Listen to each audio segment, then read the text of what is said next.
What's it like to work where you work? School, somewhere else? Busy, right? Everybody being asked to do more with less.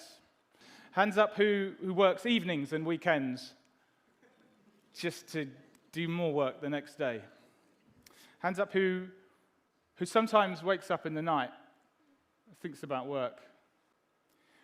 People who have poor mental health, they want to be at work on the whole, and they struggle to do that. When they're at work, they have difficulty concentrating, communicating, juggling tasks, and they get cranky sometimes with the customers and colleagues. But they can't speak up to their manager. The manager doesn't know how to have a conversation. The employee doesn't know if the manager is going to support them or stigmatize them or say, well, we're all stressed, mate, or manage them out of the organization. So our employee who wants to be at work doesn't know the support choices, can't have a conversation about it. They feel significant stigma, sometimes from the organization, sometimes from themselves, and it just rumbles on, right? They don't take the time off that they need, or if they do, they give a different reason for that absence. And here's one of the reasons, was because we just don't talk enough about mental health in our workplaces until we're past breaking point. Okay, so what should we do? Leaders, head teachers, project managers, whoever, wherever you lead, you need to talk about mental health in the workplace. When you speak, other people listen. Okay? The conversation, the positive language, it cascades down an organization.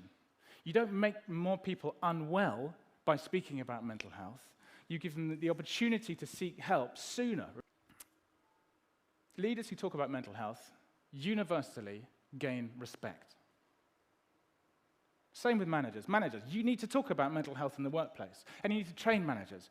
Train them to spot the signs and the symptoms, know what to say, know when to say it, know when to shut up, know when to listen, know how to have a human conversation. If you're a manager, use this rule of thumb. Be the manager you'd like to have if you were experiencing stress, anxiety, depression.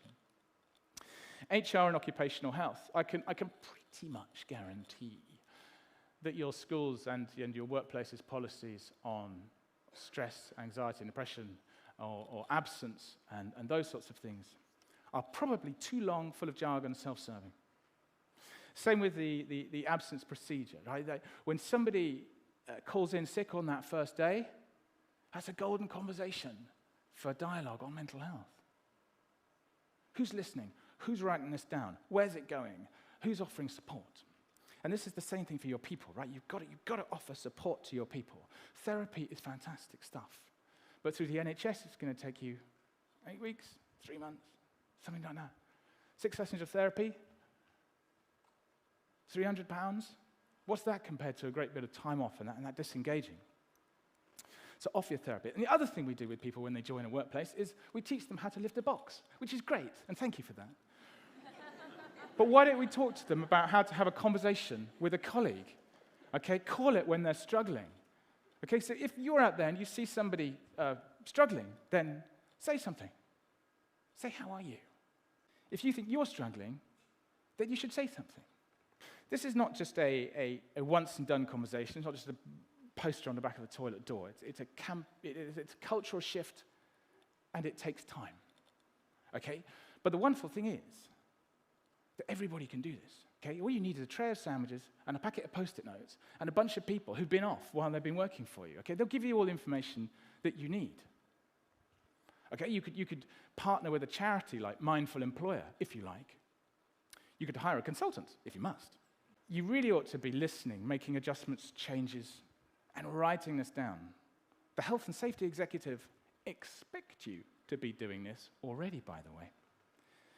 Right, in the future, we'll be talking about some of the things that have been mentioned today.